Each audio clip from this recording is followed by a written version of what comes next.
Hey guys, Nick with Precision here, and today we're going to be talking about terpenes. So we want to understand these compounds, what they are, how they occur in nature, how we're extracting and isolating them.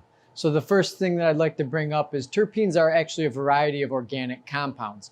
And these organic compounds are naturally occurring in all sorts of areas of nature. The main things that you will find terpenes are in is cannabis, conifer plants like pine trees, spruce, things like that are one of the most abundant sources, as well as a variety of insects and even some mammals. Now, it's interesting, these compounds, because they serve a variety of different purposes. So in plants, they're mainly signaling. It's signaling for a predator to stay away, or for a sweet, delicious smell to be eaten by a certain mammal. And there's kind of this underlying communication standard with these terpenes amongst everything in nature and in the universe. And if you start looking at these compounds and where they're placed and what they do, it's quite amazing, the matrix of what's there. With that all being said, you have other terpenes that are produced by insects, that are produced by mammals, and these are actually produced in some cases biosynthetically. So in many cases, humans produce terpenes biosynthetically, meaning within our own body, they come endogenously produced and are signaling receptors. Not only are they signaling mechanisms, but they're also biosynthetic building blocks. So a good example of this would be squalene and the steroids that are derived from that and things like that. You can look into that, but it's very, very interesting. So understanding these molecules and what they do is very, very important to understanding why they're valuable to an extraction process and why they're valuable to the cannabis plant. And with understanding all of this, it's really important to know that they are antimicrobials, they're antivirals, they help keep your body into a homeostasis, into that balanced state that we've spoken about before. So in many, many cases, they actually have a lot of similar properties that they exhibit on humans the same way cannabinoids do. And the key to all of this is that you get this entourage type effect. And it's almost like nature's produced and packaged this perfect little plant and this perfect little combination of terpenes and cannabinoids in order to aid a variety of medical conditions and bring your body back into balance. Now, what we do at Precision is we're highly focused around the extraction and isolation of these terpenes.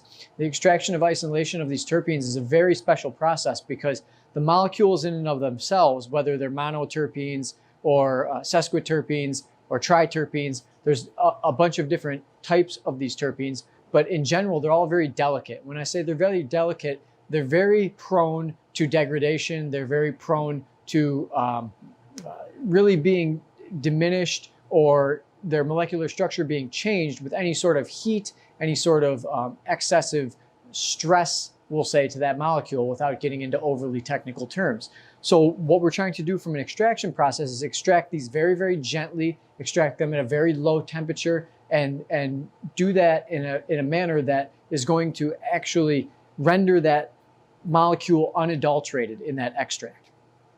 What we commonly end up with is a process for extracting cannabis and extracting these terpenes that uses a very light hydrocarbon, mainly butane or propane, but in most cases moving more towards a propane dominant blend. Not only do we do that, but we also actually take the plant and harvest the plant when it has peak terpene content. And the peak terpene content ultimately is extracted with these very light hydrocarbons, and we get this soupy, sort of saucy type mixture. And the key to this is being able to remove that solvent, because that solvent is a very light hydrocarbon.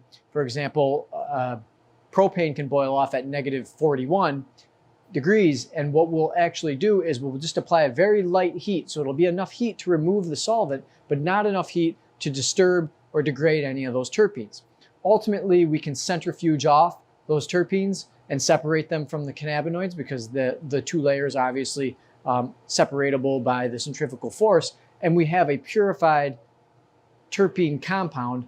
And there can obviously be further chromatography, purification steps and things like that, but isolating and extracting these cannabis-based terpenes are a key value stream. And it's interesting to know that you can isolate these terpenes from many different types of plants. Now, one of the things that I said when we started out was conifer trees were one of the most abundant sources of terpenoids or terpenes in the world right now that we know of. And basically you get very high levels of alpha and beta pinene. That's why a pine tree, alpha and beta pinene, you can obviously put that one together. But they also have things in there like limonene and linalool and these other different terpenes that kind of make this perfect package. And turpentine, ironically, is mainly alpha and beta pinene, and it's used as a cleaning agent, antiviral, antibacterial, an insecticide, and for a variety of other uses. Works really well as a solvent in addition. So the question is, why can't we just isolate these terpenes from these high concentrated areas, like say conifer trees, and combine them back into cannabis? Well, the answer is that many state laws actually restrict the use of outside terpenes or non-cannabis derived terpenes to be entered back into a cannabis-based product. So for example, in states where we have like a metric system that has a traceability throughout the entire, we'll call it seed to sale of the cannabis value stream, they want those terpenes to be extracted, isolated from the original cannabis crop, and them to be reused and re-entered into ultimately that suite of products that's going to be sold. So understanding terpenes, what they are, what they do, this level of science, how to extract them, isolate them, refine them, it's very, very important to an extraction business. And it's very, very relevant, particularly in the cannabis space, because most states don't allow for the use of outside terpenes to be reconstituted into a cannabis-based product for traceability purposes. So with that all being said, I really hope you enjoyed our short talk today on terpenes. Hope you have a better understanding of what they are, how they're relevant, how they can aid in human health and conditions, and how they are specifically relevant to the cannabis industry and how we use them within cannabis. Thanks so much for watching. We'll see you on the next video.